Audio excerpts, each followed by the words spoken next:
Good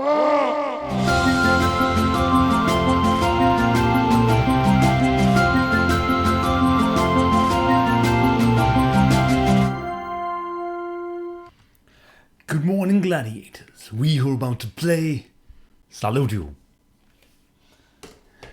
This morning, my friends, we're challenging ourselves to a world of pain, a world of suffering, of grim death, destruction, and loneliness. Today, we're playing the game Dark Souls 2. Now, this game came out in 2014, and it's the sequel, of course, to Dark Souls, and before that, Demon Souls. So it's the third game in the series, really.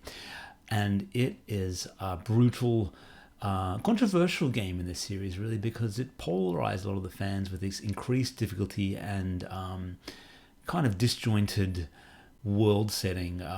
It had a whole bunch of different areas that didn't always fit together, but I finished this game back in the Xbox 360 days 5 years ago, really, and I picked it up cheaply on PC this week, so we're going to jump into it right now and see how it is 5 years after first playing. Alright, join me now for Dark Souls 2.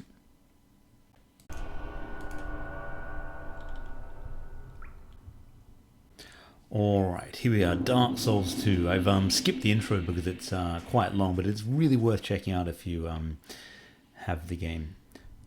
Alright, so we start off in this really forlorn stone circle, and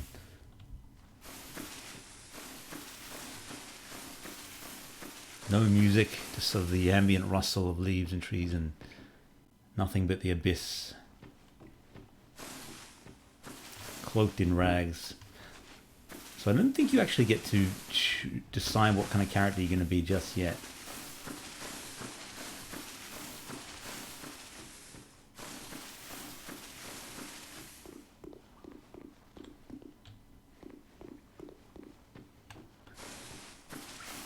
We'll walk towards this dark shape. Whoa! Into the water. Wasn't paying attention. There we go. First death already. I told you the game was brutal. That's my own fault. God. Alright, we return. Let's walk towards the light.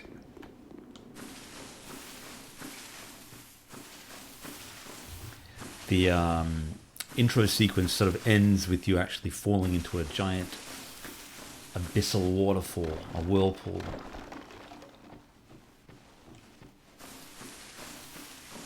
I'll walk towards this, the warmth of this fire, which might be our first bonfire.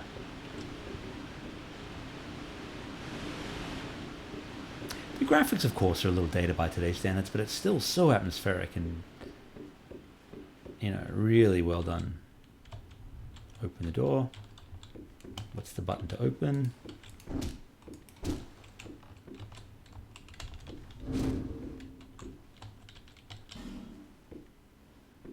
No, I don't want to do a gesture. What are my keyboard buttons? Let's find out. Game options.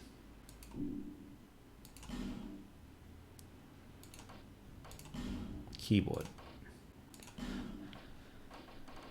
So, run. Use item, interact, enter. Okay. There you go. I usually use the gamepads with these. I've never really played it much on the keyboard other than the first Dark Souls, which I did for another Games Gladiator video. So there's a cutscene with some kind of old crones. We'll call ourselves Ironheart. That's usually the name of the character I go through these Dark Souls games. It seems like a pretty grim figure. At least you know your own name. Well, that's a bit rude. Alright, we're going to skip through this very quickly. We'll go for the Knight Warrior. We want to be the best equipped we can. So I feel like a Knight is usually a good one. What gift do we want? A life ring. you have all these different sort of special gifts which just, you know, may or may not come in handy later. They're not game breaking, that's for sure. Finalize creation, body, build. Make him a bit massive, a bit more cut. Face, we could... See, the things with this is often it doesn't really matter. I'll give him a bit of a beard. Because you spend so much time actually undead. Some cool hair, there you go, receding hair. What beard colour? Make him old. He's a weird looking character. Hair colour.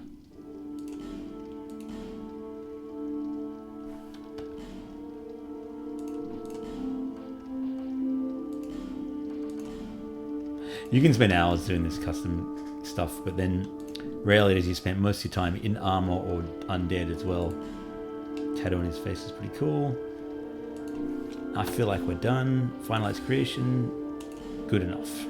Alright. All people come here for this. Okay. So we've been given a bunch of stuff to start the game with. And now we will leave. You can talk to these people and they'll give you sort of mysterious hints for the game.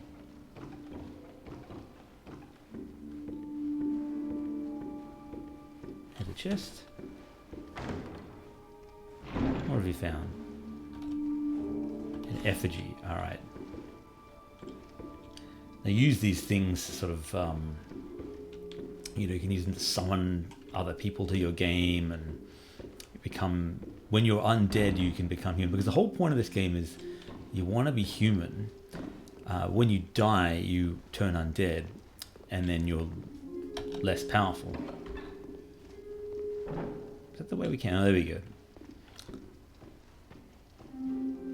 So we're about to enter basically what is the tutorial area of the game.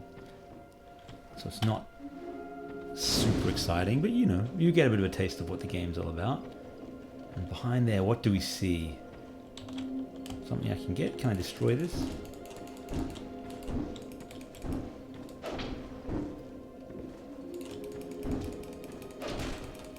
No. Can't seem to get...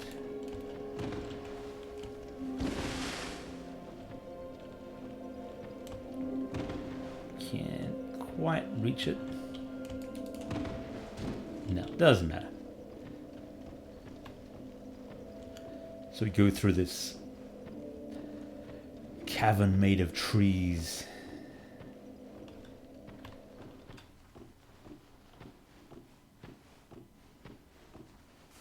Go in here. Into the mist. You know, you'll learn how to fight, what items do and all that kind of stuff. How to attack. He's our first foe. No match for our mighty skill. Yeah, see, all these commands are for a gamepad. So if you're using a mouse and keyboard, you got to figure it out yourself, which is a bit odd. The mouse look is super sensitive. I can probably turn that down too, but you know, it doesn't matter.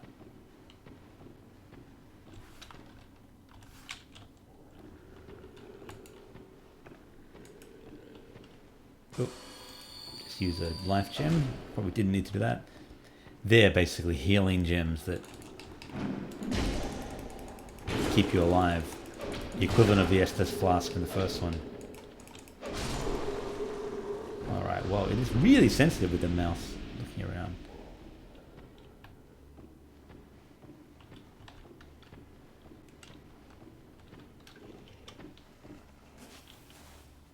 There's a nasty looking villain down there who we can probably avoid. Hello there.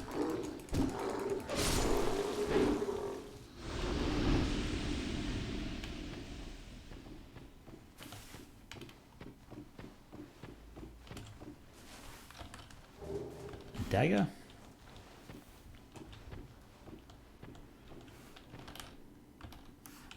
Yeah, I mean, this is a wealth of different combat techniques you can use. Oh no, I keep using my life gems. That's right, we'll get them back when we get to the bonfire. Bonfires in this game work as save points.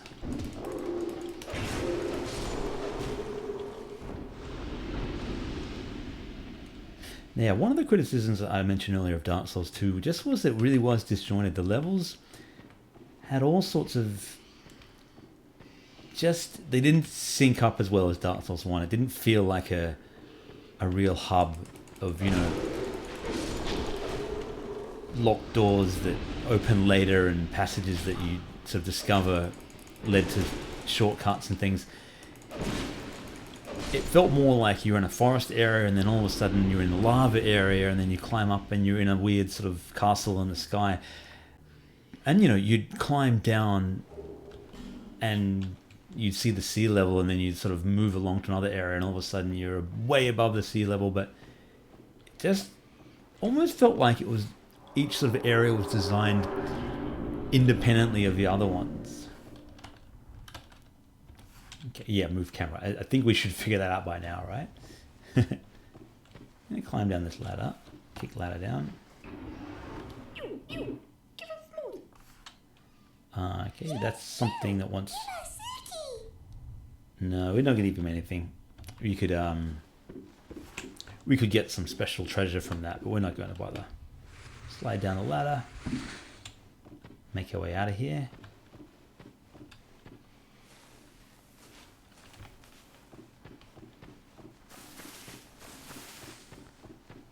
Don't know if that's the way... Oh, that's the way back. All right, so we've got to go forward. I'd like to get to the first tub of Drangleic. Drangleic? So I don't know if I can kind of skip all that and run through this because I kind of know how to play the game and I feel like you don't really need to see all these tutorials if you can avoid them. So we're going to keep running.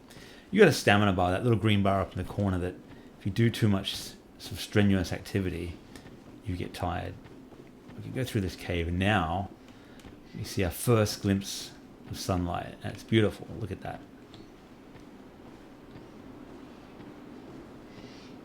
Yeah, this is pretty cool. Magilla, this is the main hub town. You sort of arrive in this forlorn area and it's really just... The Dark Souls world is just quite unlike any other. It's sort of just this gothic fantasy. It's just, I mean, for lack of a better term, it's just a lonely world in the best kind of way. There's tons of secrets, but it's not sort of hundreds of NPCs to converse with and so on. You discover everything just through observation and descriptions of items and things like that. I mean, there is a deep, deep lore which you can find on YouTube for it, but you can also discover it yourself just through exploring the game. Light the first bonfire. This is going to be our hub for the game, this main town. We might rest at this bonfire. You've got to fast travel in this game, and that wasn't possible in Dark Souls 1. That was one of the complaints about the game, is that the world felt a little smaller. So yeah, you can fast travel because in the first one you actually had to navigate areas and so on. It was only till quite late in the game that you actually got the ability to fast travel via bonfires, but in this one, not so. And this is the girl that levels your character up. She's quite integral to the plot of the game. Or merely, but I take them. So she was an Estus Flask. He who made King then. Right, so I'd forgotten. Estus Flask and Life Gems both work in tandem. So there's a lot of conversation to be had with her if you want. Seek their soul once you have, so that hope. And she's kind of giving you your main quest for the game. So, if we have a look, inventory.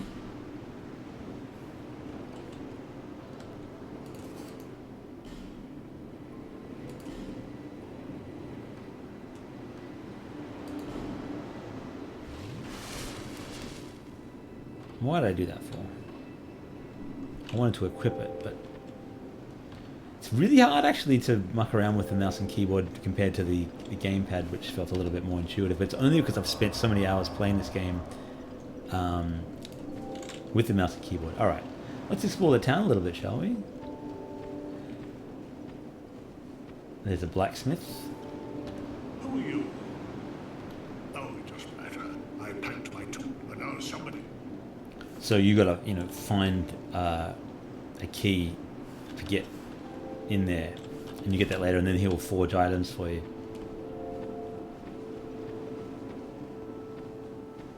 In the center of the town is a well, which actually leads to a whole different area, of course, once you find a way down there. But for now, if we were to go down there, we would probably die. We can try that, see what happens. Ah! Down we go, into the depths. Into the depths. Alright. Let's keep going.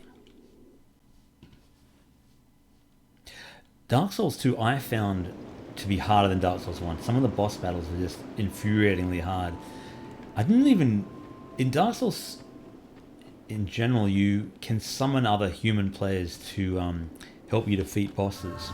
And I didn't really use that until Dark Souls 3, which is kind of interesting because I found Dark Souls 1 and 2 very hard to complete, but Dark Souls 3 had really challenging moments, but it was the one that I probably enjoyed the most, but I also was probably the best at. And having friends and random people kind of join you and fight bosses really helped. But Dark Souls 2, I didn't have any of that help because I played it offline the whole time. Contraption does not move. We're in our first sort of dungeon area now.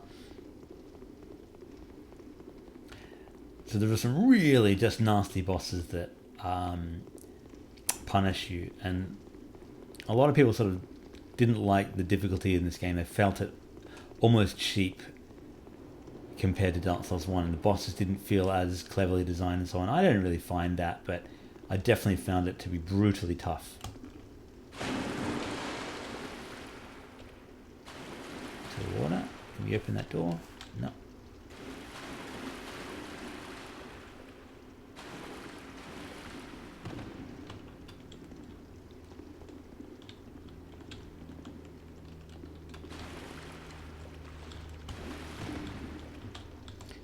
Can we get through there?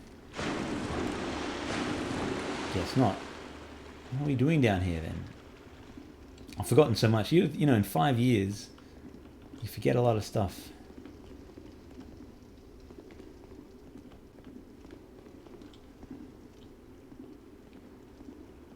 Can we use that lever? There we go. Observation. Not one of the strengths of the Games Gladiator. So the water's all draining out now, I'm guessing. We can go in through there. Continue on our merry way.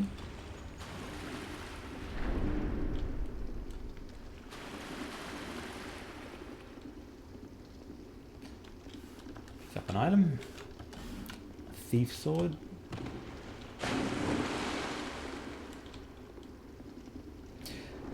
There is a stunning variety of areas in Dark Souls 2, for better or worse. You know, you get sort of almost deserty regions, you get forests, you get this strange Tower of Flame area, which is pretty cool actually, and leads into a castle. These guys are bastards. Now, I remember the first time thinking that this guy was like a boss, but he, in fact, is just a respawning enemy who can take you down. But we're going to run down to the bonfire. Light the bonfire so we can respawn here. Because we're going to fight him now and most likely die because I'm out of practice.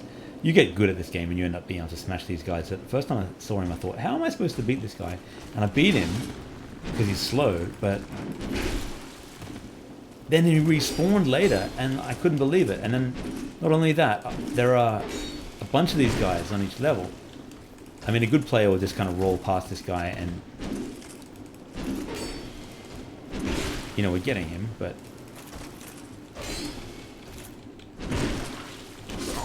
Oh, damn it. I don't know why my Estus flask isn't there. I've forgotten how to equip it.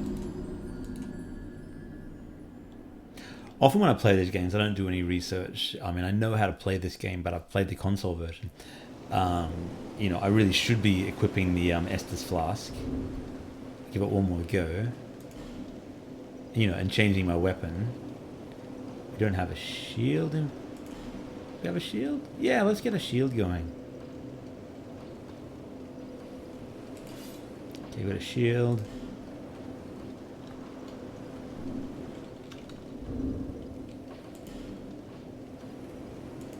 How then do you... I just don't know how to equip that. It's weird.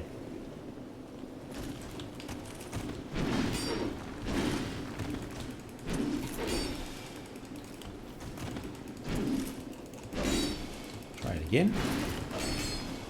Those, that green particle glow is actually your essence, basically. It's your currency, the souls that you've lost.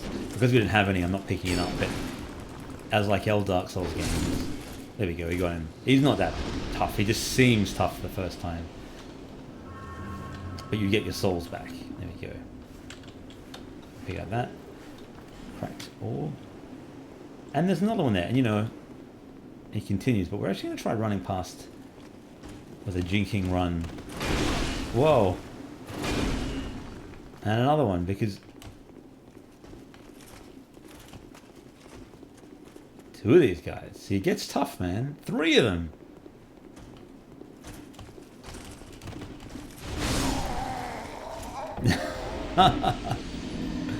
You died. Ah, of course we did.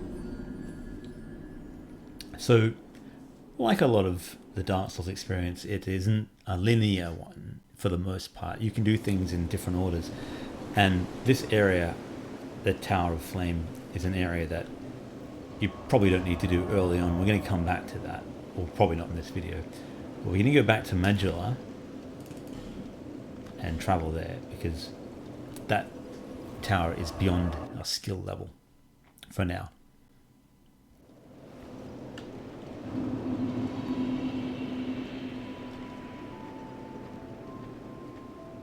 Explore a little bit more of the town, shall we? Actually, what we can do, we go up to that lighthouse and see what's going on. Like the whole Dark Souls series, there's a lot of secrets in these games, a lot to be discovered. And things that don't make sense at first will, so yeah, we've died 4 times apparently. You know, things that don't make sense at first will make sense later.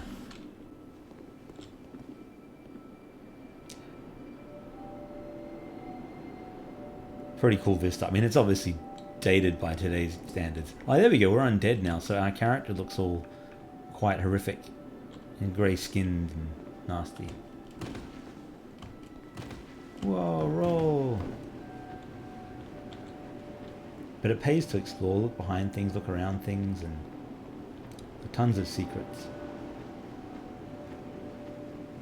There's sort of something comforting about the sunny area of this hub region, you know, this,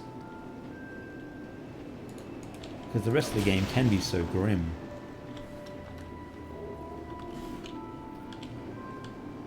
Picked up some items. Let's explore that haunted house looking thing over here. We'll check out this little building first. See if there's anything to discover. Oh, there's a shopkeeper. You don't want to attack these guys, because if you do, they get angry, and there are no takebacks in this game. You almost never get forgiven, and then that NPC is unavailable for the rest of the game. I sell armor. There's armorer. Oh, sorry, I could really... So I'd love to buy some of the stuff, but we don't even have any souls, so I'm not going to. Although what we can do, we can... I do hope I see you again. We can check our inventory for...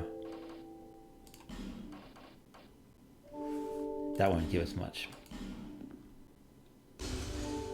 That's sort of your currency. Well, again with 800, if we use that and this one, will we have enough to buy something like a helmet maybe? Yeah, okay, let's head back to this guy. Well, thank you for...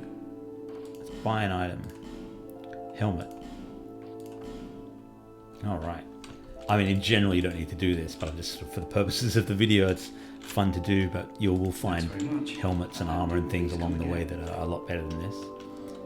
So, let's put that helmet on.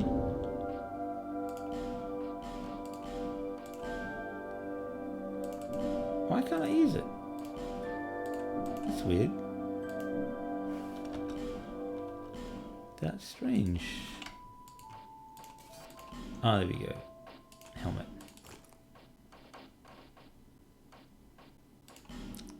Equip the life ring.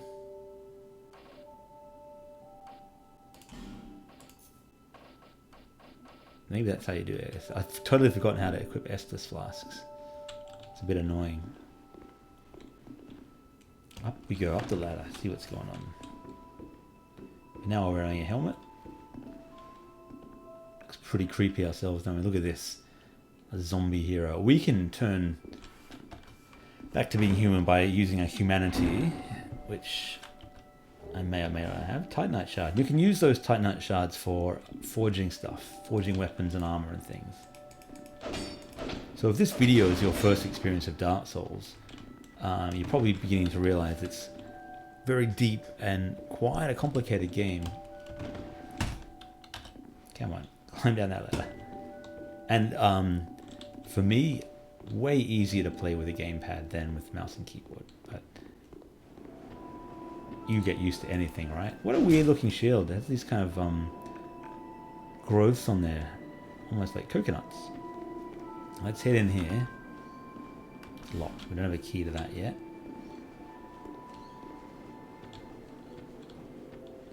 There's a well. Maybe I have to push this thing down the well. What if we attack it? Ah! It's a grim surprise. Estus flash shard, so we can use that to strengthen our Estus. Oh, what is that? Evil, sort of zombie rotting pigs. These guys got a lot of health. What?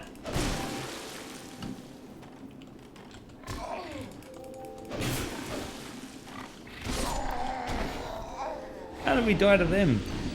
What? Ridiculous. Ridiculous, I tell you. What we'll do is we'll go up and find the other area of the game, the other starting area. Because, you know, there's a bunch of paths you can take. I'm going to run back. How embarrassing, dying to zombie pigs.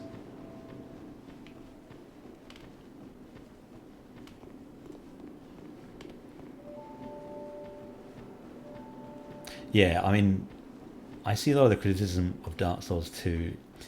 It had some really great moments, but also some very kind of boring level design and a lot of grindiness to it. But the highs are really high. The lows are pretty low. I don't think I'd ever play it through properly again, just because it was a bit of a struggle, and it's massive as well. Dark Souls 3 I'd play through again. That's an awesome game. There's a guy. Have you business with me? Scotsman. The way you're under is all blocked up, you see. Blocked up, you see. Heavens up. You can end up getting his sword, I think. I can't remember, but...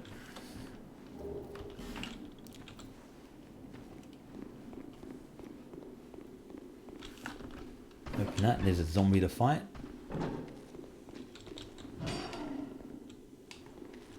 Come on.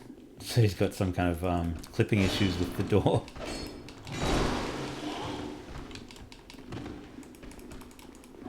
Now, these guys can poison you if that bar gets too high, and then we're screwed.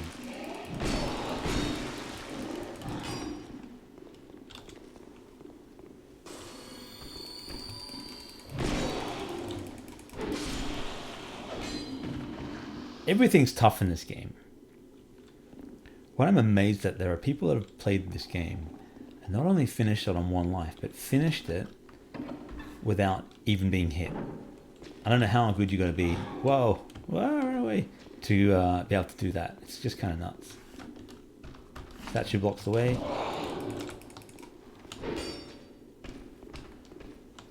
Like all things, you get good at a game, and I'm way out of practice at Dark Souls, that's for sure. There's all these sort of fighting techniques that I'm not using that I'm slowly remembering. You know, you can go around the back of people and stab them, you can parry them, all sorts of good stuff like that. Now, you got to figure out a way to move that statue, but I can't remember how that is, so this way is blocked to us as well. Alright, so we're going to actually have to go back. Was there anything in this room? Talisman of some kind.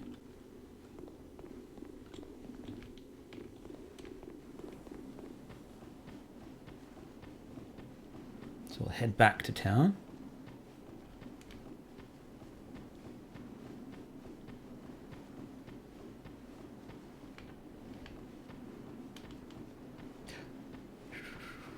On the other side of that little tower area, there's this crazy monster that has like 4 legs and 4 arms or something like that, and it always is sort of facing you. You fight 2 of them, one in a sort of a pirate ship and the water level slowly raising. You got to beat it quickly, and there's another one there. And I remember that thing really gave me fits. It was one of the toughest boss battles in the game.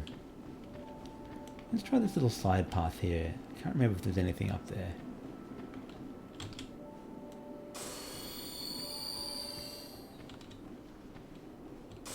Using some little healing gems, because I can't remember how to equip the damn Estus, which is very embarrassing. Homeward bones, they're basically will take you back to a bonfire. Ah, yeah, so that's like a you can join covenants to sort of, that's really a multiplayer thing mainly, that you join a covenant and you can kind of get advantages and disadvantages when fighting other players, almost like guilds. So there we go. I mean, I think that's probably enough for today. I'll head back to the bonfire just for fun. Should we attack her and just see what happens? I never did that in a real game because I was afraid that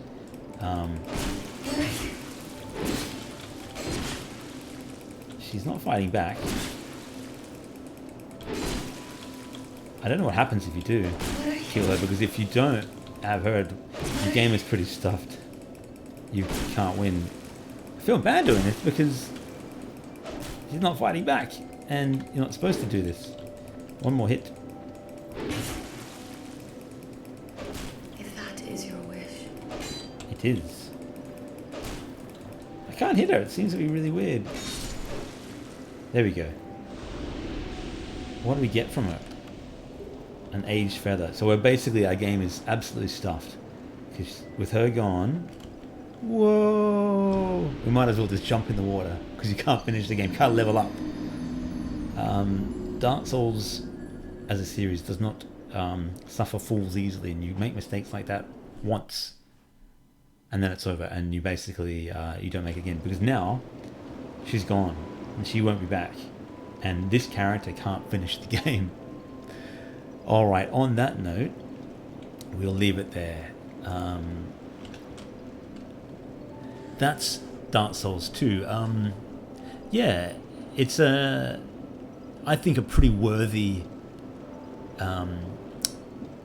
part of the Dark Souls series, and the highs of this game really are brilliant. The lows are pretty grindy, and some of the textures and graphics are a bit rough, and some of the level design is, just not fun compared to the other Dark Souls. But if you're a fan of the Dark Souls series and you haven't played this one, you've got to play it, because it's a worthy part of the franchise, and some really memorable scenes and areas, and tough boss battles, as you'd expect from a Souls game. Alright everybody, thank you for joining me today on the Games Gladiator, and I'll see you real soon. Bye for now.